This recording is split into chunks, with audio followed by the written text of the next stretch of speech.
A few months ago, I tried to film and edit and store all of the videos that I create for this channel in 4K. However, I quickly realized that actually I'm probably not at that point yet, and maybe it's not the smartest idea. In this video, I want to share with you my experience with trying to edit and export and film everything in 4K, and also discuss the idea of whether or not it's necessary and actually when it's necessary, or when should you start editing and filming and all of that in 4K. Now, I'm going to treat this as if we were to have a conversation under friends. This is not going to be a scientific test in any means, and I am probably biased toward not shooting and doing all of that in 4K at the moment because of certain constraints. However, that's also exactly the reason why I'm going to make this video for these people that are potentially thinking about switching to 4K or not.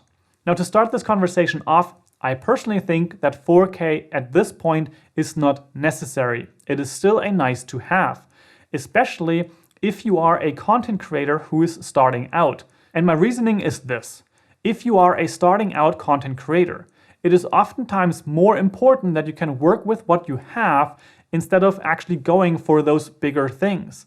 Now, if you have all the tools necessary to produce 4K, edit 4K, upload 4K, and all of that, then maybe that's the right path for you. However, I'm mostly talking to the people that are potentially having a camera that can shoot 1080p, don't shoot 4K or shoot 4K only in a cropped mode, and then of course also you have a certain machine, a computer that can edit or not edit 4K at the current state.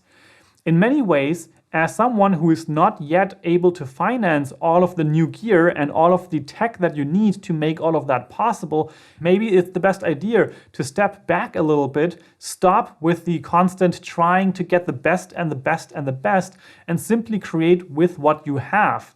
And my personal experience with that is this: I actually have the Canon EOS R. The Canon EOS R shoots great 1080p, but it also shoots really good 4K. The only problem there is that it actually is a cropped in 4K, which means that I have to place the camera further away to have the same amount of view that I have in the shot right now. Now, that's already a constraint that at the moment I am not willing to live with, because it also means that everything else has to move around, and potentially I don't even have the space for that to comfortably film in 4K with that cropped mode. I personally much prefer the full frame that I can work with here, where the camera is at a certain distance. Additionally, you also have to consider that 4K is 4 times the amount of storage that you need instead of shooting 1080p.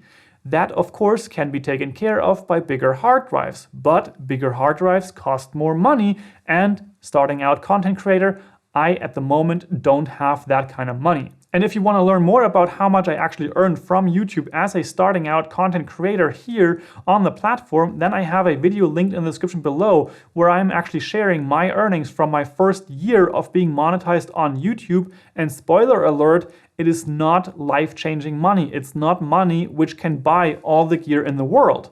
So basically, I am stuck with the hard drives, with the computer, and with the cameras that I have right now.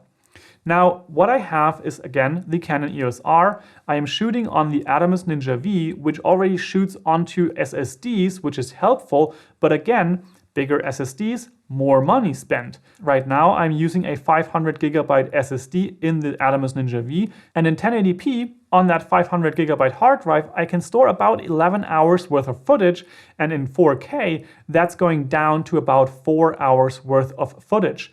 And that's a simple constraint that I can't really work with at this moment. And then the next constraint might be your computer. In my case, I have a 15-inch MacBook Pro from 2017 with 16GB of RAM and a dedicated graphics card with another 4GB of graphics RAM. However, that computer has problems as soon as I put multiple H.264 4K files into the timeline of Premiere Pro without having any proxy files available.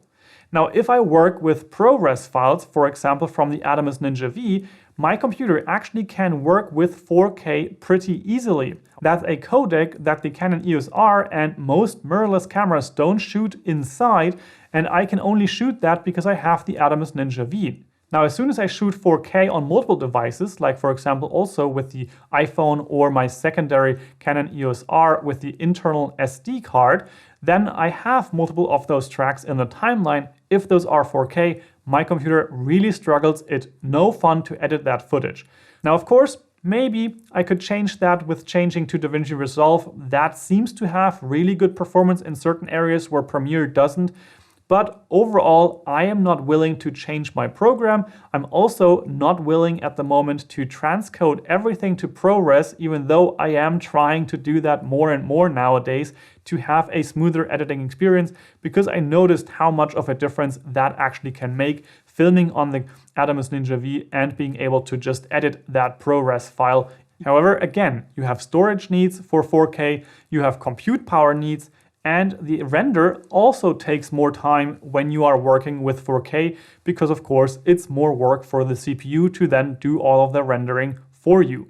And lastly, when you upload your footage, then you also have a constraint in terms of the upload speed. Depending on how much time you have for the upload, it might be just a better idea to have 4 times less file size by simply uploading a file that is 1080p. Now, in my case, I decided to not shoot in 4K at this time because of the crop factor and because of the file sizes. However, what I am doing is I'm actually dropping those files into a 4K timeline so that when I have resources that are 4K, then I am actually able to include those there.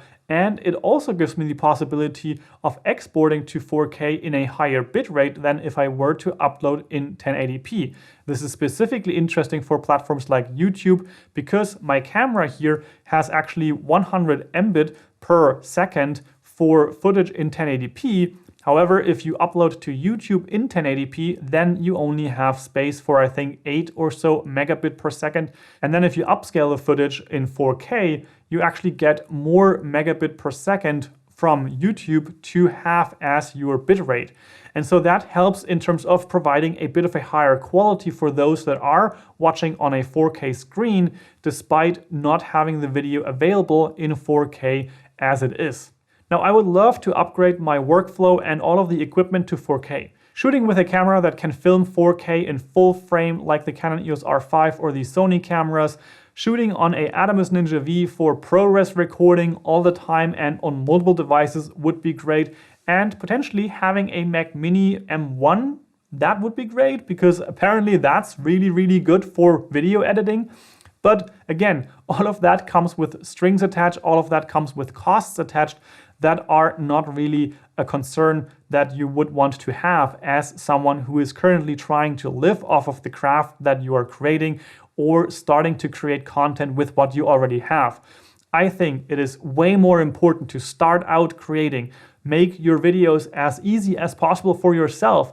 Don't have yourself bogged down by your computer that is taking so long to process everything because you are trying to shoot in 4K despite your computer really being able to handle it.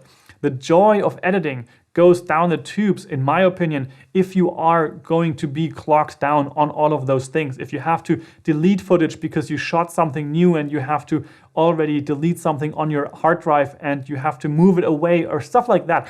All of that is just so much headache, so much time spent, which you could use in a much better way by simply using what you have in a way that makes sense for those things. So with that, my opinion right now is if you're a starting out content creator, you don't really need 4K. Maybe if you have a client project and you do a film production or you have something that only happens once and you want to capture it in the best possible format that you have available and potentially even take the time to then also transcode that footage into ProRes or something similar for smoother editing on your computer, then it might make sense. But if you're trying to create multiple videos a week, if you're trying to create more content right now, then I would say just take out of the equation all of those concerns that are holding you back. With that said, I would love for this discussion to continue in the comment section down below. Give this video a thumbs up if it was helpful, inspiring, or any kind of helpful, even if you disagree on the topic. And of course, I will see you in the next video. Ciao, ciao.